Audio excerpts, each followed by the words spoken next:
Hey guys, it's Rachel from Rachel's Math Corner, and I just wanted to talk to you today about a way to make a thank you or a credits page on your Teachers Pay Teachers account that you are able to use over and over again for the same documents that you are posting on or uploading to be bought.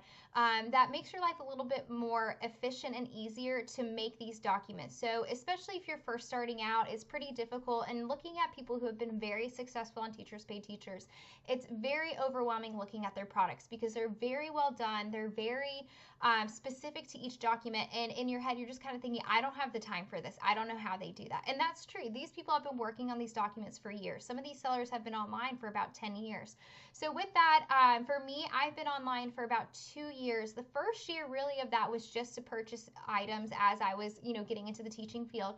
But the next year was really into actually putting my documents that I've made. I had some items that I thought were really great and worked in my classroom. I wanted to share it, see if I could make some money from that. So what happened is I've had about 30 documents total, and I went from about maybe $5 to $10 a month seasonally, because a lot of my documents are seasonal, to about between 50 to 100 depending on the month, just from cleaning some things up and making my items look more professional with just little tweaks like my thank you page. So I want to share that with you guys, try and help you out as you begin this journey and just learn from some of the things that I've done through this process. Okay guys, so here is my actual thank you or credits page. I'm going to try and walk you through this pretty quickly because I know time is precious. So first thing, obviously, thank you for your product up at the top. So what we see a lot of, these professional sellers do, sometimes they credit literally every single project. They'll say like, thank you for buying this geometry solving, angle measures worksheet. That isn't necessary. So what you want to make sure you're doing is you are creating something that can be used for everything. So just thank you for this product. In the corner, I do have my logo, so that Rachel's Math Corner. Now, when I say logo, I mean I made this on PowerPoint. So I found a border that I liked from some Teachers Pay Teachers person. I put it into that PowerPoint, typed my name in with the text box, saved it as a JPEG. I put it on everything. So I'm not at the point in my Teachers Pay Teachers career where I necessarily need to get a crazy professional logo. You may never need that, actually, even if you are selling a lot. That's the nice thing about Teachers Pay Teachers. It's super informal. So I just use that. The biggest thing is you want to have your name somewhere. So this is that thank you page that pops up right when they open the document they downloaded, and they save these documents. They use them year to year. So you want to make sure that when they pull this back up, oh yeah, okay, that was from, I like this document. I'm going to go visit Rachel's Math Corner again and see what else I can get from her. She might have more now. So something to kind of refresh, throw that back in their face, nice big at the very top, because we'll be honest, people don't read through the rest of this sometimes. They see that licensing and they're like, okay, yeah, I can't share it. So up at the top. With that, in that top section, things to find yourself and promote your stuff. So find more from me here. I have my YouTube channel linked, I have my Instagram, and I have my blog. So you may not have all that. That's perfectly fine. What you do want to have, this is something that you absolutely need. Don't forget to earn Teachers Pay Teachers credit by leaving a review. Okay, so I have that linked into this right here. So you click on this Teachers Pay Teachers button, takes them back to my page. So one, people are motivated to click that because if they leave a review for that product, you know what? They get Teachers Pay Teachers credit. So we want to direct them back to our page, remind them that this is going to be beneficial for them, and it directs them to your page. It's like a free view for yourself. So again, down the road, when this person opens again, you know what? I never actually voted on that or left a comment or a rating. I need to do that. I'm going to get some free points. They come back to your page. They see everything you have to offer. So that is huge. People a lot of times don't link their page through that document. They're going to forget your name. When they pull up that document, you want to remind them of it, and you want to take them back to your shop. Okay, so back to the actual page. Next is licensing. You always want this on your document. Now, I am not copyrighted. I do not have some LLC or an Inc. or anything like that, like some of the big sellers do. But we all are protected under the Teachers Pay Teachers licensing agreement, which means that people can't copy your product. They can't share with colleagues. They can't reproduce, distribute it without permission from us. It's important to remind that. And having just that word licensing and details about that contract makes your document seem way more professional to people then it may actually be, right? We're new. We aren't like super crazy professionals who do this by living. We're just trying to make some extra money. But this gives that sense of professionalism in our document that, hey, we are professionals. We worked hard at this. So licensing, super important. The last thing is to check these artists out. So this is where I put my contributors. So it may look different. Usually sometimes there's, contributors listed at the bottom with pictures. What I do to make my life simple, because I download a lot of borders, a lot of clip art, and a lot of backgrounds at the same time. I don't always remember who it's from because they don't even always list themselves in the files that you download. So unless you download it the day that you were making it, you're not going to remember who it came from. So what I do is I have a button here that says, hey, check out this running list of contributors. It takes them to my blog. And I can constantly update and upload different contributors, so borders, clip art, backgrounds, to this blog. And I think it's honestly nicer because instead of isolating a few people on my page, every time somebody looks at my contributors, every single person I have used is showcased. So with that, I try not to use a lot. I found some people that I really like here, and I just take their picture from their store and put it on here, link it to their store. So one person I really like, Red Pepper, it's linked. It takes them straight to their page. Guys, she is amazing. They have so many free products. Like if you were to click here, free a bunch. This is some way you can kind of get started. Just download a couple that you like that you can use. It's awesome. Great, great quality. So I use most of my backgrounds from her actually. So with that, back to the document. So that's what I do. I have a button at the bottom. I'm going to show you guys how to do that. Again, it's all about making your life simple. I don't have to edit this document. I just merge it using a file merger online with my product and with this page to make a document so I never have to touch this page again once I finished editing it. Okay, so with that, I'm going to show you guys how I do that. So I start with a PowerPoint document. So this is 8.5 by 11 standard page. It'll fit with the rest of your items. First thing, you want to input a background, so pictures. And again, I have all my stuff. I'm in my Teachers Pay Teachers. I have a bunch of digital scrapbook papers. I made this. I try and make a lot at a time, so I've organized by holidays. Like I said, a lot of my stuff is seasonal.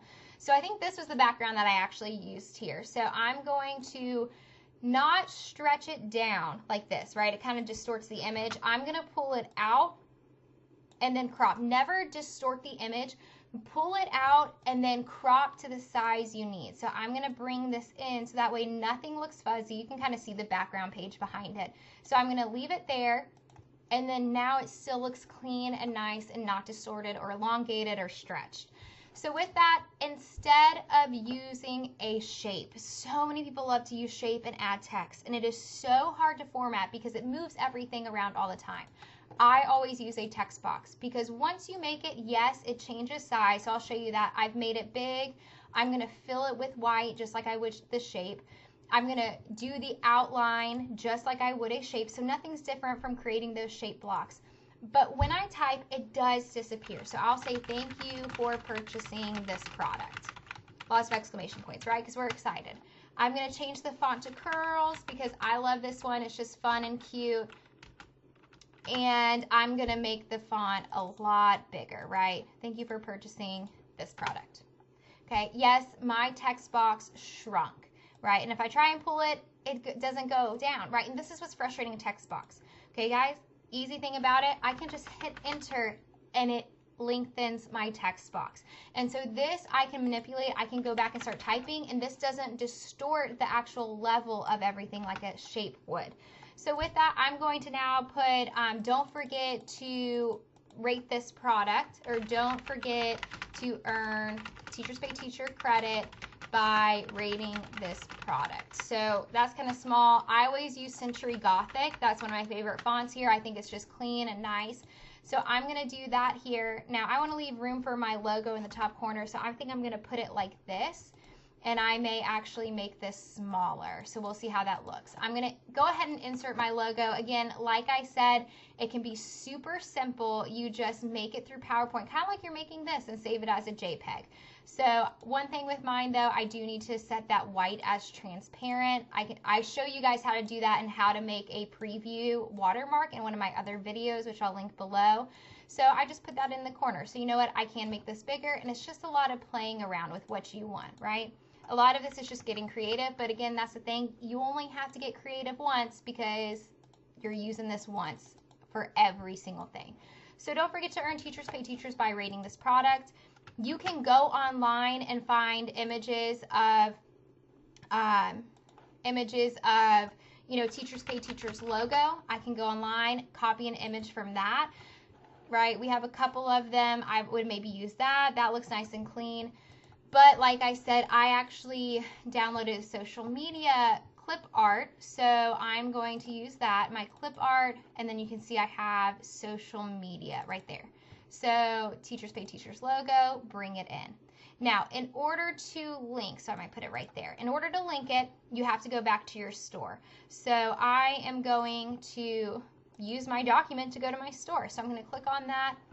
I'm going to go up, copy, and then I think most of us know how this works. I click on the image, but if not, right click on it, hyperlink, and then where it says address, that is going to be where you just hit Control V, paste, and now it is linked. And you can hover over it. It shows it's linked to Rachel's Math Corner. So separating things. I think separation looks really clean. So I'm going to insert a shape and a line. So I'm going to do this across, make one straight line. I'm going to change the outline to pink. I'm just going to make this all cohesive, right? You want to go with a lot of the same colors, a lot of the same fonts. So here we go. I think I need to actually recenter this. Yeah. So this is going to be in the middle and then this. Okay. So once I put that there, I'm going to go underneath and I'm now going to do licensing. So like I said before, you can just go and look at other people's pages. That's kind of what I did, find the language. Now, if you see how there's that gap there, what I'm going to do is I'm going to change the font size of the line above it to make this a little bit shorter. It's all about manipulating the line size to kind of work with these. So licensing, make it big, insert whatever you want down here. This is the agreement, right? Whatever Teachers Pay Teachers says. Okay, so I'm going to go down now. And again, as I go down, it lengthens my product, right? And I'm just going to copy that line that I sectioned off and put it down here. And if you don't like the bold line, remember, you can always click on this. You can change the weight and the dashes. So if you want to go like this, like that looks better to you, then you can change the dashes. That whatever works, catches your eye, makes things look nicer, right? So underneath that, your licensing agreement is probably a little bit longer than that. So I'm going to go down here. And this is where I'm going to put, the check out these artists, right? And then center that. Again, if we see how it's kind of lower than I would like, I'm going to go the line above, shorten or make that text smaller, and that kind of brings it up. So again, I'm going to go back to Century Gothic, that's one of my favorites, like I said, to write my message. So I'm going to say, these products could not be made if it weren't for these talented Teachers Pay Teachers sellers. Make sure to check out their backgrounds, borders, and clip arts using the button below. Okay, so there, now I can make this maybe smaller because I need more room. I'm going to hit enter to make my text box big again. And now I'm going to insert my button, right? I need to bring this back up. So, right, it's just a lot of clicking, dragging, and entering. That's kind of how you edit things around here. So then I'm going to insert a shape. I like the rounded edges, something like this. Again, always go with the same color format. So I'm just going to make this whole thing pink and then add text to it. So we right click, edit text, and that's what makes this editable contributors. So again, you can make it a pretty font if you want, whatever you need. So this is where we are linking either that Google document we talked about or a link online. So remember, you can make a Word document, go to it in your Google Docs and share it as a link. Get that link that it uses when you're sharing, and then you're going to go to that. So I'm actually going to go again back to my page. I'm going to click on my blog. So this is sometimes how I navigate through all of my stuff here. So again, I'm going to go to the contributors page. So here I'm going to copy my contributors page. Again, it's just getting a link. So if you had a Word document, then you would have something here, right? It would be your document of contributors and there would be a link there. So something from Google Docs. I think most of us know how to use that as teachers. If not, there's probably a YouTube video out there for that. So go back, I'm going to right click the box, not the text, because the box is what people are going to click on. Remember, this is a PDF. So I want to click on that and then hyperlink again and then okay. Right, so here is one of those kind of very standard, very easy. If you don't like it, you can change the colors, things like that. I think this pink is kind of harsh. I would go with something lighter. But again, this is something that can be used for all products. Thank you for this product. Showcase your logo again. Link it back to your shop. Tell them they can earn credit. Show them that licensing and then check out these artists. Make your life easier. Please make that contributors running list page. So once I'm done with that, I would just file, save as, and we save it as, so under here, PDF. You always want these as a PDF. And again, like I said, I can merge it with another document. I'll put that link for my online tool that I use. Again, it's all free. I'm all about finding the freebies. So with that, one thing that I'll show you one of my documents that I have this with. So I do a lot of equation coloring sheets. That's really popular for math because sometimes you just need a themed holiday for a sub or just reviewing. So I actually just worked on a St. Patrick's Day one. So this is the complete document. And boom, here is my page. So I always like the thank you page to be first to thank them. Show your stuff one more time before they move on and look at your document. And then here's my document. Happy St. Patty's Day. Have fun coloring, right? So again, you can tell I've even updated my file since then. I've added the YouTube since I made this a little while ago. But I'm not really going to waste my time going through every document right now to change this and reload everything. I'm just, the products from here on out, I'm using my new one, right? So whatever can be easiest for you, looks super professional, organized, like I know what I'm doing, even though sometimes I don't, and here's my document. All right, guys, that's all I have for you. I hope that was helpful. I know it's a little bit lengthy, but I wanted to make sure I went through every detail about the different things that I've done to make my page look more professional. So I hope you're able to find something useful, hang in there through all of it, and are able to just use these little tips to make your page more efficient, make your life easier as you make these documents, because we all know teachers do not have a lot of time, but you should get paid for your resources because you probably got something good that would sell. So again, look out for other videos that I have coming out about Teachers Pay Teachers, how to promote your shop, make things more professional, and thanks for watching.